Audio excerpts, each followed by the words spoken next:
a la presencia del Padre. Babilonia y el nuevo orden mundial, ese es el tema de hoy. Hoy creo que es la primera parte porque no pude reducirla, no lo quería reducir porque quiero que vayamos con bastante detalle. En la próxima semana lo vamos a terminar, pero quería iniciar con esta pregunta. ¿Quién creen que hizo esta oración? Dice, ay, si mi cabeza se hiciera agua y mis ojos fuentes de lágrimas, para llorar día y noche a los muertos de la hija de mi pueblo. Ay, ¿quién me diera en el desierto un albergue de caminantes para abandonar a mi pueblo y apartarme de ellos? Porque todos ellos son adúlteros, una congregación de traidores. Cuando leemos esto creemos que es el profeta Jeremías, pero si continuamos leyendo, dice, hicieron que su lengua lanzara mentira como un arco y no se fortalecieron para la verdad en la tierra, porque de mal en mal procedieron, me han desconocido, dice Jehová. Esta es una oración de un Dios que está viendo a un pueblo que está a punto de entrar en una calamidad porque se han olvidado de su Dios, se han olvidado de su Redentor. Un pueblo que está pasando por unos movimientos políticos que los está llevando a su ruina y por más aviso que Él les está dando, no logran reconocerlo. Pareciera como que es el tiempo político del que nosotros estamos viviendo. Pero ver a un Dios llorando y diciendo que nosotros nos hemos fortalecido o el mundo se ha fortalecido en la mentira que ha sido lanzada como arco, y que no se fortalecieron en la verdad. Nuria decía hoy en la mañana, decía, porque conoceréis la verdad y la verdad os hará libres. Nada más fortaleciéndonos en la verdad es que podemos pasar por estos tiempos que estamos nosotros viviendo. Y esto es algo en el corazón del Padre, el llanto, el dolor de ver a sus hijos que se están descarriando y están sufriendo, porque tenemos un Padre que es compasivo. Pero póngale mucho cuidado al arco, porque dice que van a ser lanzadas como mentiras. Quiero iniciar entonces contándoles acerca de los profetas. Varios profetas tuvieron visiones del fin, pero Daniel, Ezequiel y Jeremías tuvieron visiones acerca del fin, de lo que nosotros estamos viviendo, y los tres fueron contemporáneos en el tiempo de la cautividad de Babilonia. Ok, en el primer exilio, recuérdense que de Babilonia salieron 3 exilios. Nabucodonosor los sitió y no fue sino hasta el tercer exilio donde verdaderamente ellos vieron la ruina y la destrucción del templo. En el primer exilio se llevan a la casa real, se llevan a los jóvenes, a los estudiosos, a los ricos, y se llevan a la gente más importante, porque Babilonia siempre se enfoca en lo joven, en lo bello, siempre en lo físico, siempre en lo material. Y fueron ellos llevados, y sabemos que Daniel y sus amigos y muchos otros fueron llevados a la casa real. Daniel vivió y sirvió a varios reyes en Babilonia, pero hubo una decisión de Daniel en el tiempo de Babilonia, que fue que él marcó la diferencia. Porque puse abajo, Daniel vivía en Babilonia, pero Babilonia nunca vivió en su corazón. Eso lo leí esta semana. Él no dejó que Babilonia tomara control de su corazón, porque en el momento en que él se encontraba en Babilonia, él sabía que tenía que tomar una decisión. Tenía que ser congruente con sus creencias, tenía que tomar decisiones anticipadas para poder sobrevivir lo que a él le iba a tocar vivir. Porque cuando estamos en Babilonia, la presión, las tentaciones, la amargura, la tristeza puede venir a rodearnos, y si nosotros no tenemos un plan de acción a cómo vamos a reaccionar, podemos caer en el plan en donde cayeron todos los demás. ¿Y qué fue lo que pasó? Que Daniel recibió entonces todas aquellas visiones de lo que vio también el apóstol Juan en el Apocalipsis. Grandes revelaciones y gran discernimiento en lo que eran sueños. El segundo exilio que hubo entonces de Jerusalén hacia Babilonia, recordemos que ya para este entonces ya había caído el reino del norte, Israel estaba dividido en 2 reinos, ya ellos habían caído víctimas de los asirios, habían sido conquistados, habían sido asimilados, y ahora era el turno de Jerusalén, de Judá. El reino de Judá estaba entonces empezando a caer. En el segundo exilio sale Ezequiel entre ellos y se llevan a los guerreros y a los artesanos. Dejan a la gente más pobre, a la gente más débil, a la gente que no se parecía como que era de ningún uso. Lo que sabemos de Ezequiel es que tuvo unas visiones increíbles acerca de los últimos tiempos. Tuvo una visión del trono de Dios, tuvo la visión que todos conocemos del renacimiento de Israel, cuando él vio el valle de los huesos secos, que él lo vio en visión, nosotros lo vivimos personalmente. Bueno, no personalmente, yo en el 48 no había nacido, pero lo estamos viviendo ahora, estamos viviendo en la época de que ya no son huesos secos, ya Israel está formado como nación. Él también vio la visión de Ezequiel 38 de la guerra de Gog y Magog. Esta guerra se aproxima con todo lo que está sucediendo en Israel. Los que han estudiado más acerca de estas guerras, yo no me he metido mucho y les prometo que voy a hacerlo porque quiero eh, eh, también estudiar y también enseñarles acerca de esto.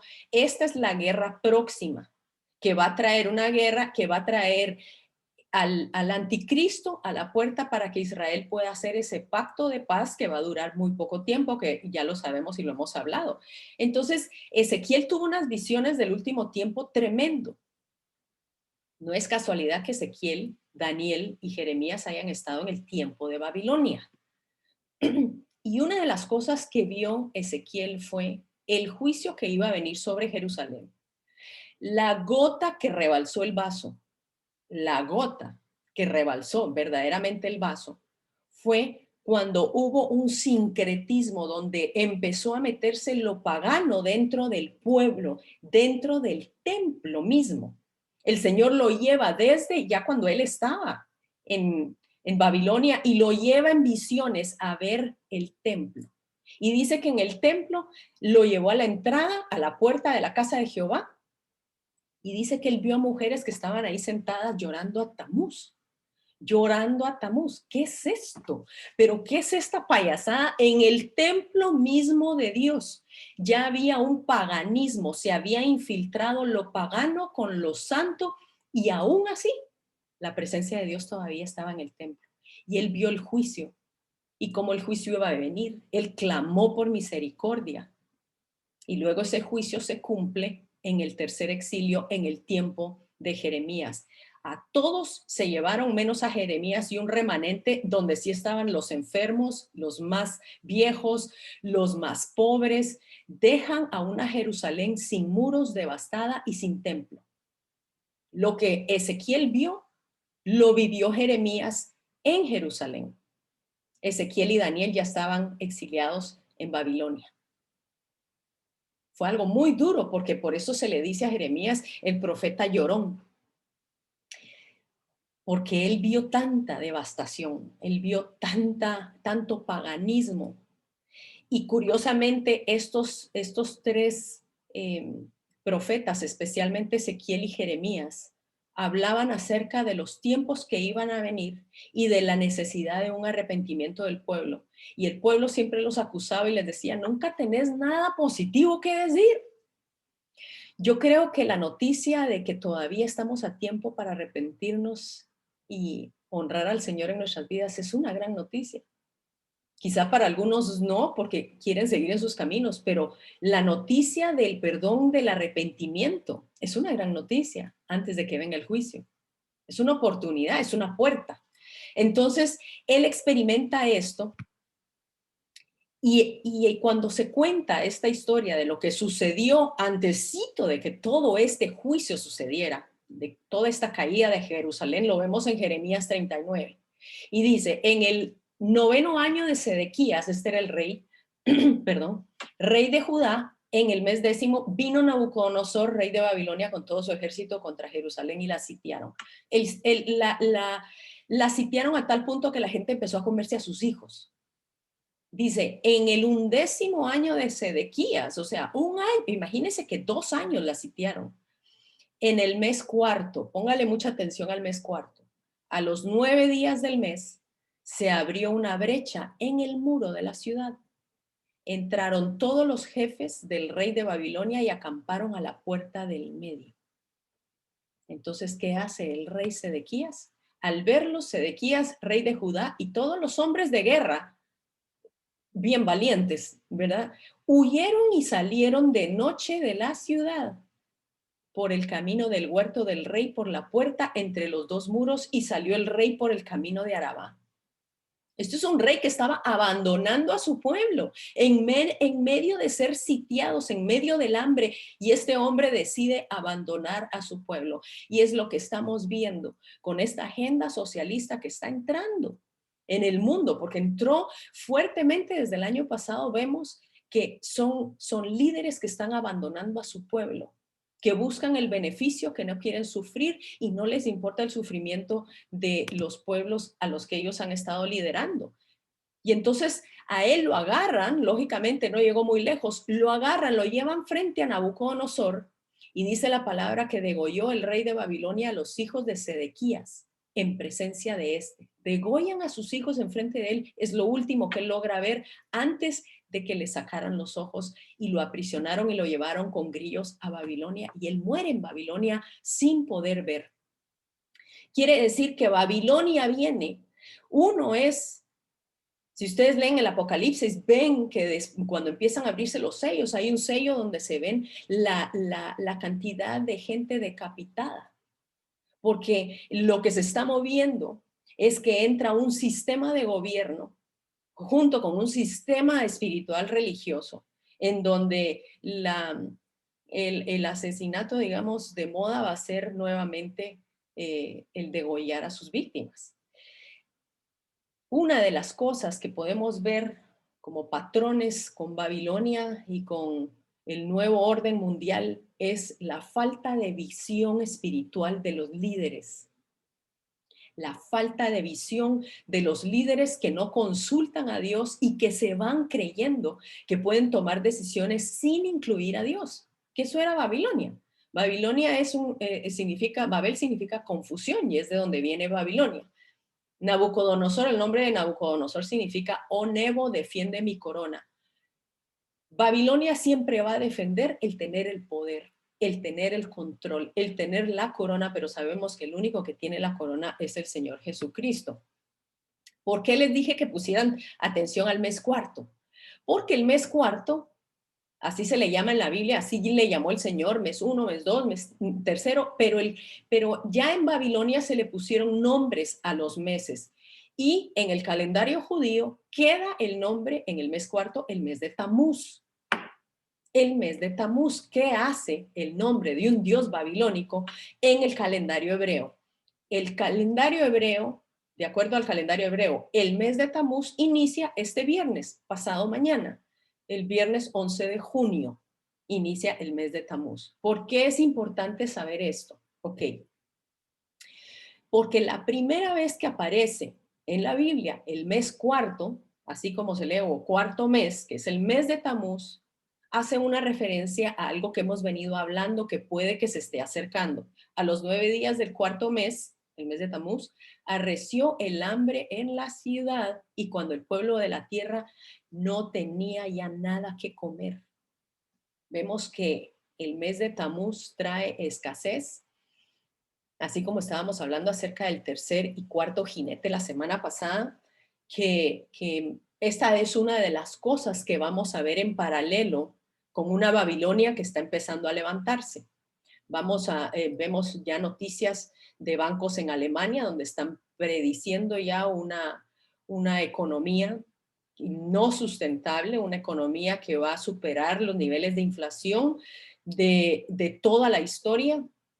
Y bueno, eso ya el Señor Jesús lo había hablado. Pero justo en la primera vez que se habla del cuarto mes, se habla de hambre y se habla de nada que comer. Tamuz, irónicamente, es el dios de los babilonios de la vegetación, de la alimentación y del sol. Pero, ¿de dónde salió Tamuz? Esto lo hablamos el año pasado, creo yo, pero para los nuevos o para refrescarnos un poquito, siempre es bueno refrescarnos todos estos temas. Tamuz fue el supuesto hijo de Nimrod y de Semiramis. Nimrod y Semiramis fueron los edificadores de la Torre de Babel. Cuando Nimrod muere, Semiramis queda embarazada por obra del Espíritu Santo. Bueno, realmente no, pero entonces ella, para no perder poder, ella dice que fue el mismo espíritu de Nimrod el que la embaraza. Si Nimrod la embaraza, quiere decir que Nimrod ahora es un dios, quiere decir que ella es ahora una diosa y quiere decir que el hijo que ella lleva dentro, a quien ella da luz, es un dios. ¿Y cómo le ponen al hijo? Tamuz. Tamuz. Semiramis significa el más alto cielo. Era exactamente lo que ella quería alcanzar junto con su esposo. Alcanzar el cielo a través de la Torre de Babel. Lo vamos a ver la próxima semana porque vamos a disectar cuál era el pensamiento de ellos. A ella se le conocía como la madre de todas las madres, la reina del cielo, diosa de la fertilidad y la belleza en Egipto, Grecia, Roma y en otros lugares. Con el paso del tiempo hemos visto que estas mismas imágenes o estas mismas diosas paganas cambian de nombre a Isis, Venus, Acera. Podemos ver Diana de los Efesios cuando leemos el Nuevo Testamento, Astarot o Ishtar, que era la diosa del sexo y del amor. Cuando vemos a Semiramis entrar en acción, vemos digamos, una explosión no solamente el paganismo, sino de la libertad sexual. Tristemente, esto se ha metido dentro de la iglesia. Dentro de la iglesia se ha infundido también la reina del cielo y Semiramis era la que anhelaba tener ese lugar alto.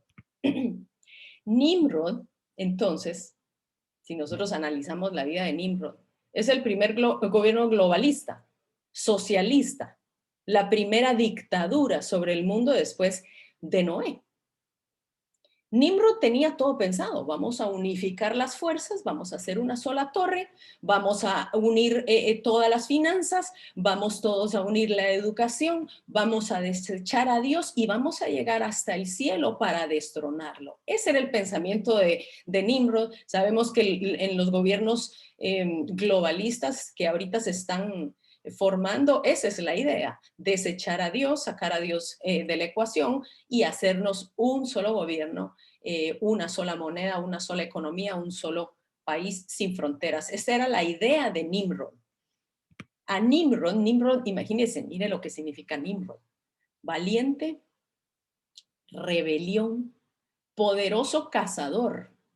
Y también significa nosotros nos rebelaremos. Eso significa el nombre de Nimrod. Una rebeldía total en contra de qué? En contra de lo establecido por Dios. Lo curioso de Nimrod es que cuando a Nimrod se le ha buscado en la antigua Babilonia, se le ve con un arco en la mano. Recuerdan que la semana pasada hablamos sobre el primer jinete del primer sello de Apocalipsis, que viene con un arco en la mano. El Señor, cuando iniciamos con la oración de hoy, que hablaba el Señor en Jeremías, decía, se han fortalecido en la mentira del arco, como saetas, como arcos. Entonces es un gobierno de mentira, de falsedad, que primero entra como derechos humanos, pero vemos que entra como un sistema de gobierno. Por eso decíamos, el primer jinete viene como un sistema de gobierno y todos los demás jinetes, los otros tres, son el producto de ese sistema de gobierno. En el mes de Tamuz, que más adelante cambió a Dios, al dios Moloch o al dios Baal, que llegaron a adorar inclusive los israelitas, Tamuz agarra entonces la forma de un becerro y con un sol en la cabeza, porque se creía que Tamuz era el dios sol y lo personificaban como un buey, como un becerro. En el mes de Tamuz, cuando el pueblo de Israel sale de Egipto, ¿cuándo cree que edificaron el becerro de oro? Antes, cuando en lo que Moisés estaba recibiendo las tablas, ellos estaban haciendo un becerro de oro. Fue exactamente en el mes de Tamuz. Ellos ya venían contaminados con todo aquello que traían de Egipto, todo ese paganismo. y trataban de meterlo entonces dentro de su mismo tiempo, que ellos no entendían que Dios estaba tratándolos de sacar de eso precisamente. ¿Cuándo es la celebración de Tamuz? Se celebra en el solsticio de verano y es diferente en todos los hemisferios, lógicamente, pero se celebra en el solsticio de verano. Ahí se cree que Tamuz muere. Y en el solsticio de invierno se cree, según la tradición, que Tamuz vuelve a renacer. Es por eso que le digo, Babilonia se ha metido tanto dentro de la iglesia que cuando se celebraba la celebración de Sol Invictus de los romanos, que viene a ser algo como Tamuz, el dios Sol, se cambia la fecha del nacimiento de Jesús, de la fecha de tabernáculos, de la fiesta de tabernáculos, y se pasa para diciembre, que usualmente es el solsticio de invierno. ¿Por qué? Porque era en el tiempo en que nacía Tamuz, el dios del sol. Y ellos decían, él es el sol, Jesús es el sol, lo vamos a incrementar, y vemos entonces ese sincretismo que empiece a meterse dentro de la misma iglesia. Vamos a ver qué dice Dios en el Apocalipsis acerca de eso. Es curioso entonces que cuando nosotros vemos que la genealogía de Jesús en Mateo menciona Babilonia, usan de referencia a Babilonia. Dice, de manera que todas las generaciones desde Abraham hasta David son 14. Desde David hasta la deportación a Babilonia, 14. Y desde la deportación a Babilonia hasta Cristo, 14.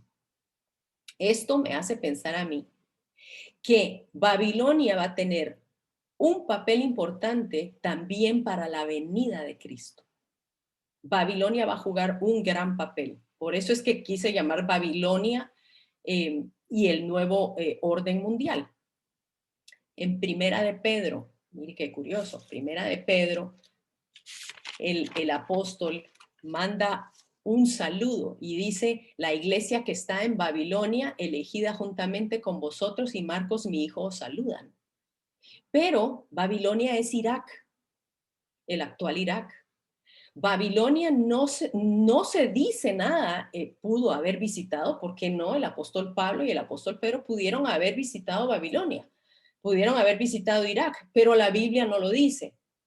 Lo que ellos saben, y que muchos estudiosos, desde católicos, luteranos, desde el primer siglo, es que Babilonia era un seudónimo para referirse a Roma, al Imperio Romano. Recuérdense que en ese tiempo la persecución, especialmente en contra de los cristianos, era bastante fuerte hasta que apareció Constantino. Entonces ellos usaban un seudónimo. ¿Por qué? Porque ellos sabían que Babilonia estaba haciendo, o Roma estaba haciendo, lo mismo que hizo Babilonia con el pueblo de Dios. Entonces ellos usaban ese seudónimo. Esta es una carta escrita a las iglesias de Asia Menor que estaban pasando una gran persecución. Entonces eran cartas de aliento para que no tiraran la toalla de alguna forma, ¿verdad? Y cuando nosotros vemos en Apocalipsis, vemos que Babilonia está ligada con el anticristo y el sistema de la bestia. Es un sistema de gobierno que incluye el paganismo de una religión y que eventualmente va a ser por medio del cual va a regir con vara de hierro el anticristo. Veamos lo que dice entonces el Apocalipsis. El Apocalipsis vuelve a mencionar a Babilonia, pero uno dice, pero Babilonia ya ni siquiera existe, ¿verdad? Ahora es Irak. ¿Por qué no hablan de Irak? Y hablan nuevamente de Babilonia porque va a ser un sistema muy, muy parecido. Clamó con voz potente diciendo, ha caído la gran Babilonia. Se ha convertido en habitación de demonios, en guarida de todo espíritu inmundo y en albergue de toda ave inmunda y aborrecible. Porque todas las naciones, vea, todas las naciones, esto es un sistema de gobierno, pero es un sistema religioso de gobierno, dice, han bebido del furor y de su fornicación. Los reyes de la tierra han fornicado con ella y los mercaderes de la tierra se han enriquecido con el poder de sus lujos sensuales. Vemos entonces un apogeo en el sistema de Babilonia en el tiempo del juicio, en el tiempo de Apocalipsis. Y luego dice, en Apocalipsis continúa, y oí otra voz del cielo que decía, salid de ella, pueblo mío. Voy a volver a leer eso. Salid de ella, pueblo mío. se da cuenta que Babilonia está metido dentro de la iglesia. Porque si no, el Señor no diría, salgan de ahí. El Señor está diciendo, hay una mezcla, hay un sincretismo que ustedes no se han dado cuenta, no nos hemos dado cuenta porque está tan metido de raíz en la iglesia que no nos damos cuenta. Y Él dice, salgan de ahí, pueblo mío, para que no sean partícipes de sus pecados ni recibáis parte de sus plagas. Porque sus pecados han llegado hasta el cielo y Dios se ha acordado de sus maldades. La advertencia es salir del pueblo, salir de ella, pueblo mío. Hay pueblo de Dios en Babilonia. Y recordemos que cuando entra Ciro en acción en Babilonia y él dice, bueno, regresen a Jerusalén, regresen a la presencia de Dios a edificar el templo. Salió menos del 5%. La gente se quedó cómoda en Babilonia. Se quedó cómoda. Es una cautividad que es opcional quedarse. Porque es una cautividad donde uno dice estoy más cómodo, así lo he hecho siempre, así ha sido siempre, muchos están de acuerdo, yo no tengo que salir, realmente yo ya aquí he hecho mi vida y así lo he hecho siempre. Y es difícil salir de Babilonia cuando sabemos que estamos en un error doctrinal. Cuesta muchísimo porque la tradición es bastante fuerte en nosotros. Por eso es que el Señor nos advierte, salgan de Babilonia. Entonces vamos a ver en este último tiempo lo que estamos viendo es un resurgimiento de Babilonia, de una Babilonia que no va a ser Irak, sino que va a ser un sistema de gobierno espiritual que se va a amalgamar con el sistema de la bestia y el sistema del anticristo. Quería entonces traer unos paralelos, los paralelos de lo que estamos viviendo, porque en este tiempo, a partir del 2020, se nos tira el virus, ya hay investigaciones que sí fue un virus que fue hecho en un laboratorio, y lo sueltan en el 2020, estamos en el 2021. Curiosamente, hay un plan de gobierno de gente de mucho acceso económico, en donde quieren formar a través del Foro Económico Mundial algo que ellos le llaman el gran reseteo o el gran reinicio. Si usted lo busca como el gran reinicio o el gran reseteo, lo va a encontrar. Si se mete a la página del World Economic Forum, usted va a ver lo que ellos se están planteando. Este es el sistema de gobierno de 10 años que ellos han planteado porque dicen la tierra necesita un cambio. No podemos seguir así, tenemos que unificar. ¿Tony no está? No. Lo mismo que hizo Nabucodonosor, lo mismo que trataron de hacer en la Torre de Babel. Este es el plan de gobierno de 10 años del Foro Económico Mundial. Este es el plan de gobierno de la ONU. Es un plan de gobierno que se llama el Gobierno 2030, que inicia justo en el 2020, ¿verdad? Muy curioso que fue cuando salió el virus, y termina para ellos, para que puedan establecer todos estos objetivos, que es lo mismo que es una torre de Babel, un solo objetivo en cuanto a la pobreza, que eso es bueno, el hambre, la salud y el bienestar, una sola educación.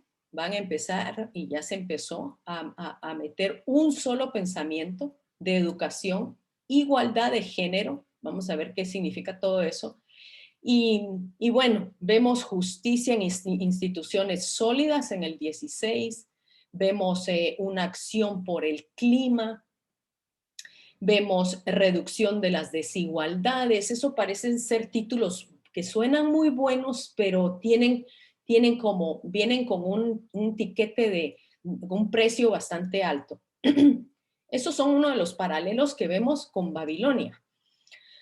Los paralelos que vemos con Babilonia también era la aceptación de abortos o sacrificios. Recuérdese que Tamuz se convirtió en Baal y en Moloch, y Baal era un dios que abiertamente en el tiempo perdón, de la reina, alguien me recuerda, Jezabel, perdón, ella instituyó el sacrificio de Tamuz, que era en ese entonces se le llamaba Baal.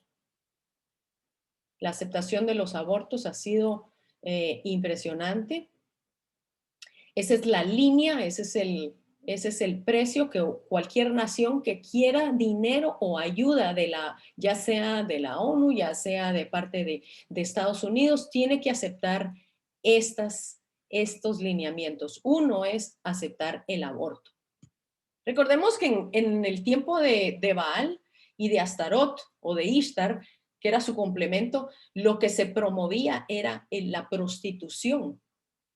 Habían sacerdotisas que aceptaban como sacrificios tener relaciones sexuales, entonces, ¿quién no se apuntaba a eso? Voy a ir a ofrecer un sacrificio espiritual, y lo que hacían era yo no sé ni cómo ponerle a eso, porque realmente es algo tan desagradable, pero era una casa de prostitución. De esos prostíbulos habían hombres y mujeres prostitutos, pues lógicamente salían embarazos no deseados. ¿Y qué se hacían con esos embarazos no deseados? Se sacrificaban a Baal. Vemos entonces el paralelo. Vemos también la promiscuidad sexual. Lo veíamos en el templo, lo veíamos en todos lados. Semiramis, la diosa de la sexualidad. Curiosamente, el mes de Tamuz, en el mes de junio, es el mes del orgullo gay. Esta fue la marcha del orgullo gay en la semana pasada en Israel. Era bastante choqueante ver estas banderas y la gente cantándole al Mesías, la canción del Mesías, Mesías. Era algo en donde, recuerdan, que el Señor le dijo a Ezequiel, viene juicio porque están mezclando lo espiritual con lo pagano. Entonces es algo muy delicado. Vemos a una iglesia que se está saliendo totalmente de la línea bíblica, y es una iglesia que está abrazando todas estos movimientos que vienen a ser movimientos babilónicos. Perdón, voy a tomar un poquito de agua. Esta semana, hace 2 semanas, oficialmente sale la primera iglesia trans en Brasil, pastoreada por la pastora Jacqueline Chanel. Está en su mayoría, los miembros son personas trans. La iglesia luterana en Suecia, la semana pasada, se convirtió en la primera iglesia trans en Europa. Estamos viendo a una iglesia que está combinando lo pagano con lo divino. Y vemos el paralelo también. Recuérdese que Tamuz era el dios del sol, de los alimentos, de las siembras. Tamuz también era el dios, ¿verdad?, del sol. Entonces vemos un enfoque excesivo en el planeta y la madre naturaleza. Justo fue la semana pasada, el 5 de junio, un poco antes de que entráramos en Tamuz. Ahora, ya casi vamos a terminar porque lo vamos a dejar lo más interesante para la próxima semana, pero hay algo muy interesante. Cuando el Señor Jesús dijo acerca de los últimos tiempos, cuando Él habló acerca de los últimos tiempos, cuando habló Joel acerca de los últimos tiempos, cuando el apóstol Pedro, inspirado por el Espíritu Santo en el nacimiento de la iglesia, hablando acerca de los últimos tiempos, ellos dijeron, voy a dar señales en el cielo, en la tierra y debajo de la tierra. Este socavón tiene ya casi 85 metros de diámetro y sigue creciendo y sigue creciendo. No saben cómo fue, empezó pequeño y sigue creciendo. Apareció en México el 29 de mayo. Recuérdense que la votación para investigar en la ONU, el grupo que va a investigar a Israel por crímenes de guerra, la votación fue el 27 de mayo y México votó en contra de Israel. Y 2 días después aparece este socavón. ¿Pero qué tiene que ver, Michelle? ¿Qué tiene que ver esto? Ahí va a ver, porque con eso vamos a cerrar. Vuelve a haber otro socavón el 3 de junio, ahora en México, pero en Tamaulipas. Y unos periódicos o periodistas decían ¿Qué está pasando en México? ¿Qué está pasando con estos socavones? Hubo esta semana, el 8 de junio, un socavón en el hospital de Nápoles, en Italia. En el hospital, en el parqueo del hospital. Y el lunes 7 de junio, un día antes, hubo un socavón en el parqueo del hospital de Israel. Me dice, pero uno tras otro en una semana. Esto fue 5 días después del 2 de junio, cuando formaron un nuevo gobierno. Recuerda, se hizo una coalición, se unieron en contra de Benjamín Netanyahu y el líder que estuvo liderando el quitar a Netanyahu en las votaciones no alcanzó ni siquiera el 5% de las votaciones. Es el primer ministro que va a alcanzar llegar a esa posición con la minoría de votos de Israel. No es precisamente el hombre más querido. Mire lo que dijo la BBC. La oposición en Israel anuncia un histórico acuerdo para formar un gobierno de unidad y sacar del poder a Netanyahu. Según el acuerdo, el líder del partido de derecha Yamina, el ultranacionalista religioso Naftali Bennett, asumirá primero como primer ministro y después será reemplazado en agosto, en el 2023, por el centralista laico Lapid. Pero mire cómo llegaron al poder. El partido islamista Lista Árabe Unida fue la formación política que aseguró la nueva coalición del gobierno. Este domingo van a juramentar a este gobierno. El lunes que inicia esta semana aparece este socavón en Israel. ¿Pero qué tiene que ver eso, Michelle? ¿Cómo así? Primero tenemos que ver que es se podría decir un gobierno, un movimiento babilónico, porque hay de todo metido.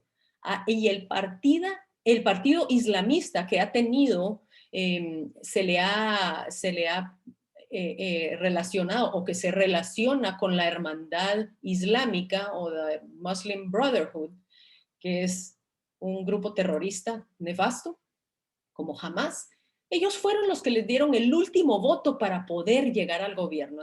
Entonces estamos viendo un sistema de gobierno totalmente desbalanceado, que 2 años lo va a tener uno, 2 años lo va a tener otro. No sé cómo va a funcionar eso. Pero este nuevo gobierno entonces lo juramentan el domingo 13 de junio, el 3 de Tamuz. Justo el 3 de Tamuz. ¿Y cómo le llaman a esta coalición? Le llaman el cambio. ¿Usted se acuerda que el cambio también le llamó así el presidente Obama? Y Hugo Chávez usó también ese eslogan, esperanza y cambio. Y vaya si viene un cambio para Israel ahora que están tratando de deshacer al ungido que había sido el primer ministro Netanyahu. ¿Por qué digo el ungido? Porque si la gente se levanta en contra de quien Dios no escogió, podemos esperar que venga un juicio sobre esa nación. Y lo estamos viendo entonces en esos socavones. ¿Cómo Michelle me va a decir que eso tiene que ver? Le voy a enseñar una historia del Antiguo Testamento y con eso cerramos. Cuando Coré, un hombre llamado Coré, se levanta en contra del liderazgo de Moisés. Y básicamente lo que le dice es, porque solo a ti te puede hablar Dios, porque solo tú puedes dirigir el pueblo, porque no podemos ser nosotros que somos príncipes de la congregación, miembros del consejo, hombres de renombre. Hacen un grupo, hacen una coalición para destronar a Israel. Y se juntaron en contra de Moisés, dice abajo, y Aarón, y les dijeron, basta ya de vosotros. Esta palabra, por eso le digo, no hay casualidad, porque cuando la Biblia, digamos en el hebreo, se lee una porción de la Torá, una versión del Antiguo Testamento, se lee en todo un año, se va leyendo por porciones. La porción, el día del socavón, que tocaba leer, que se le llama la parashá, era precisamente esta palabra. Esta palabra apareció como una coalición que querían destronar al ungido de Dios, que era Moisés. Esta palabra se tuvo que leer este lunes pasado, anteayer, justo cuando aparece el socavón en Israel.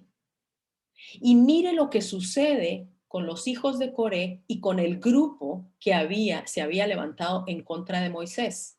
Dice, si la tierra abre su boca, esto es Dios hablando, y se los traga con todas sus cosas y descienden vivos al Seol, entonces conoceréis que estos hombres irritaron a Jehová.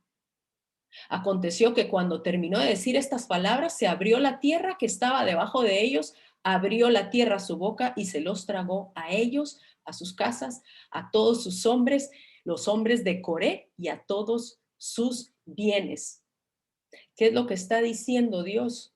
Que Israel va a empezar a caer, va a empezar a caer y es donde vamos entonces a ver la probabilidad de que entre la guerra que vio Ezequiel, la guerra de Gog y Magog, porque dice que cuando Dios levanta su mano, los deja a merced de sus enemigos, cuando Israel no se alinea con él, cuando hay ese paganismo de Israel, cuando Israel ha sido terco y no ha querido escuchar la voz de Jehová. Esto es lo que sucede.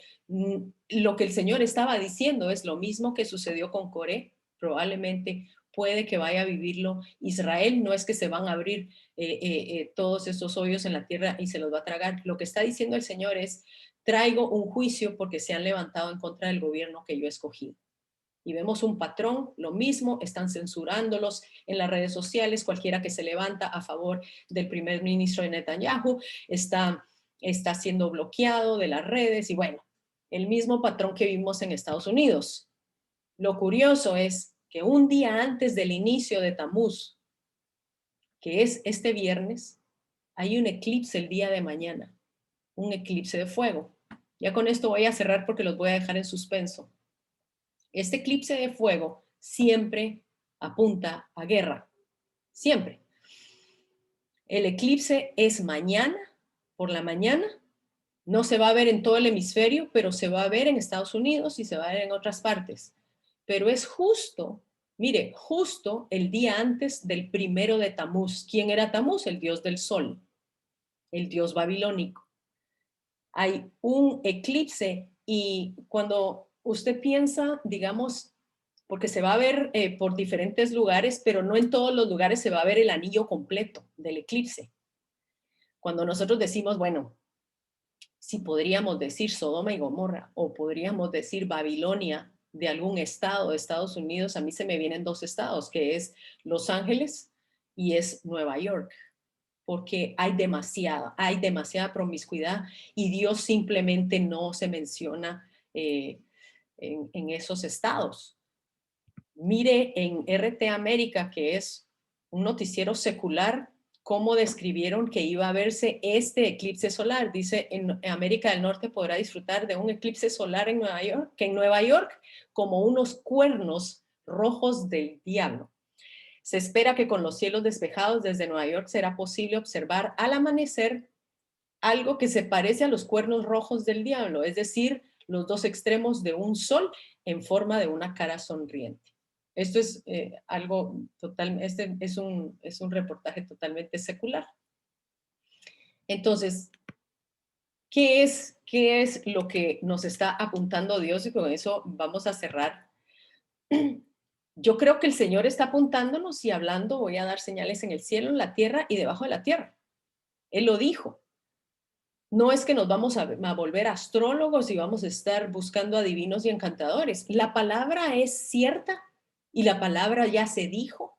Se dijo que Israel iba a llegar a un punto de total apostasía y eso es lo que estamos viendo. Vemos de que eso va a acelerar los tiempos para que su iglesia sea quitada del medio. Y vemos que estamos cada vez más cerca de ese momento donde nosotros vamos a encontrarnos cara a cara con Él. Ese tiene, así como empezamos, vamos a terminar. Ese tiene que ser el punto de enfoque nuestro. Lo que nosotros estemos viendo en Israel, lo que nosotros estemos viendo en el Medio Oriente, nos indica que la venida de nuestro Señor Jesucristo por su iglesia ya viene. Ya viene. Entonces vamos a dejarlo aquí.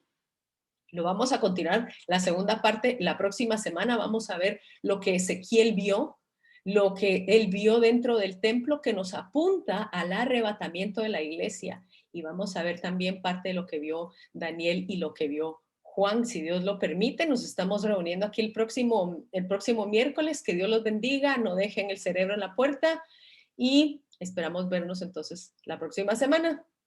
Abrimos entonces los micrófonos para quien quiera. Estamos abiertos. Si alguien tiene algún comentario.